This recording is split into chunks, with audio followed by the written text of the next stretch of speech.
Ní bíbáyìí ni a ti rí àgbà òṣèré Olaiya IGWE tí wọ́n ti ń ṣàlàyé ìdí tí àwọn ò fi yá gospel singer Tope Alabi ní mọ́tò nígbà tí àwọn àti ọkọ wọn fẹ́ ṣe wedding.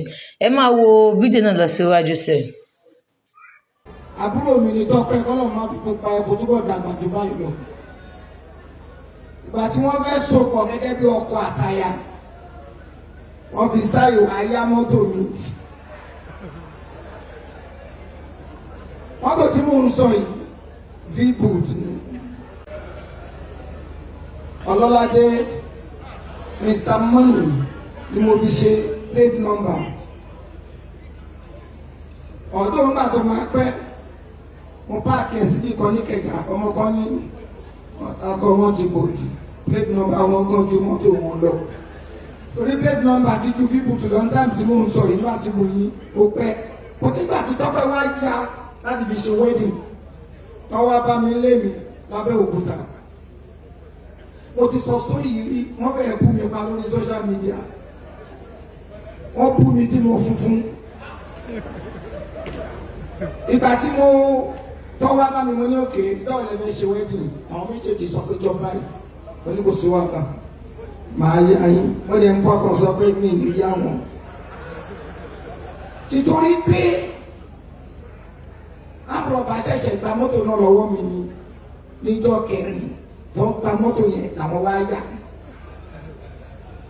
Wọ́n lọ ṣe ṣọ́ọ̀ ní Ìbàdàn, mo gbé fíìmù kan jáde oṣù wọn.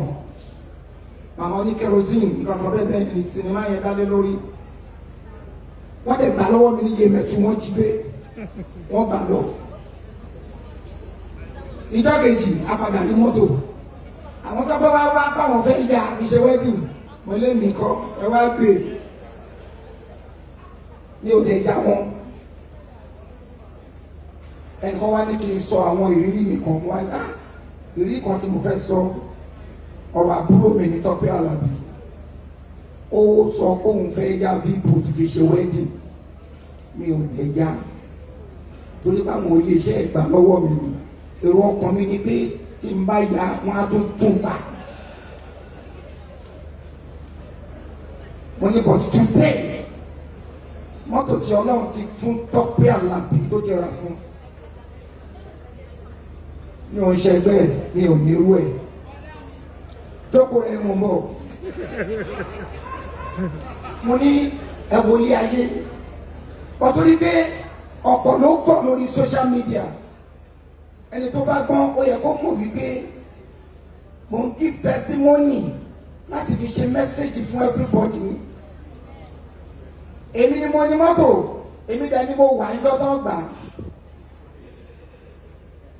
Ṣé ló fún mi láti assurance pé tí n bá yá àyàn wọ́n á gbà lọ́wọ́ ẹ̀? Ṣé bí mi gbọ́ngàn tí mo ní ni wọ́n gbà lọ́wọ́ ẹ̀?